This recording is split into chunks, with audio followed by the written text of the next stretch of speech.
होलिका दहन के ऊपर मनाया करे हम वही हम देखने गए थे। और क्या क्या हमने खाने पीने का चीज़ें बनाई वो सब आपने देखने मिलेगा, क्योंकि हमने होली खेली सब आपने व्लॉग में आगे बतावांगे। तो सब तक पहला शुरुआत कर ले हैं राम राम। राम राम भाई सारा ने, और स्वागत है आपका हमारे एक बार फिर से नए व्लॉग में।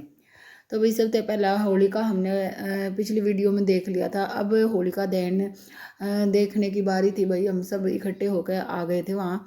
और वहाँ आने के बाद भाई जैसे स्टार्टिंग में तो आग वहाँ जल नहीं रही थी उसमें होलिका में, तो बाद में लोगों की मशक्क़त से जलाई लोगों ने। और भाई उसके बाद जैसे इसमें है ना, हम प्रहलाद को छुपा देते हैं, मतलब बैठा देते हैं जैसे एक लकड़ी या फिर कुछ भी बना के, तो उसको बाद में निकालना होता है। ये प्रथा चली आ रही है कि जो होलिका थी ना उसको वरदान मिला था कि वो जलेगी नहीं। लेकिन जब प्रहलाद उनकी गोद में, यानी उनका भतीजा था प्रहलाद, तो हिरण्यकश्यप जी ने है ना अपने बेटे को प्रहलाद को होलिका को वरदान था ही, तो बोला कि भाई बहन तू इसको है ना आग में लेके बैठ जा। तो उसके वजह से प्रहलाद की जो भक्ति थी विष्णु जी के प्रति, तो वो इतनी थी कि वो होलिका ही जल गई, वरदान मिलने के बाद भी जल गई। लेकिन प्रहलाद शिव था, तो उसी को आगे लेके चलने के लिए ये चीज़ बनाई जाती है। तो भाई देखो अब ये पूरी होलिका जल गई है और अब ये प्रहलाद को निकाल रहे हैं। जो पिछली होली थी ना उसमें तो बहुत टाइम लग गया था, बहुत अटक गया था वो प्रहलाद कहाँ कहीं। इसमें तो ये जब ही निकाल लिया इन्होंने। तो देखो एक ये छोटा सा पेड़ था, पेड़ की टहनी, उसको निकाल लिया इन्होंने और सूखी लकड़ियाँ थी वो जला दी। उसके बाद भाई ऊपर से जो घर थे आसपास उन्होंने हमारे ऊपर पानी डालना स्टार्ट कर दिया। फिर हम भाग लिए भाई, देखो ये ऊपर से पानी आ रहा था।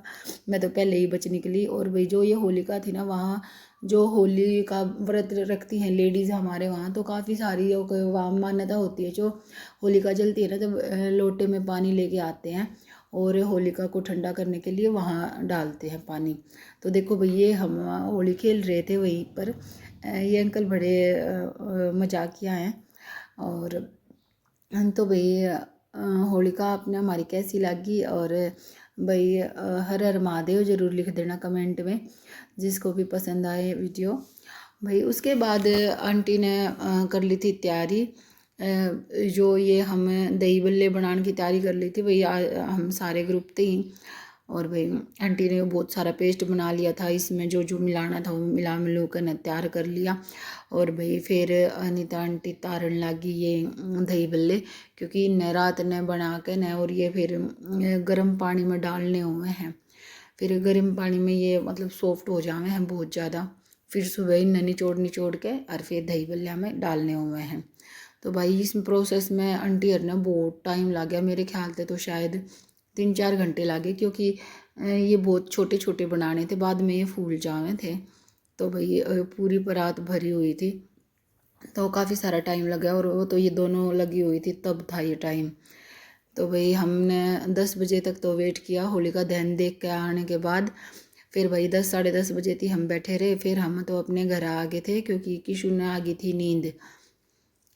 तो भाई वैसे तो मैंने दही बल्ले किस किस ने पसंद है कमेंट में लिख दियो, आज यो खान है। तो भाई मैंने दही बल्ले पसंद को नहीं, मैंने टिक्की पसंद है तो दही बल्ले, लेकिन आंटी ने अच्छे बनाए थे तो मैंने 2 प्लेट खा लिए थे। तो भैया गर्म पानी में डाल दिए। फिर भाई हम किशु तो पूछे थे कि दादू क्यों कर डांस करे थे तेरे बर्थडे पे, पापा क्यों कर डांस करे थे तेरे बर्थडे पे। तो भैया उनकी बताना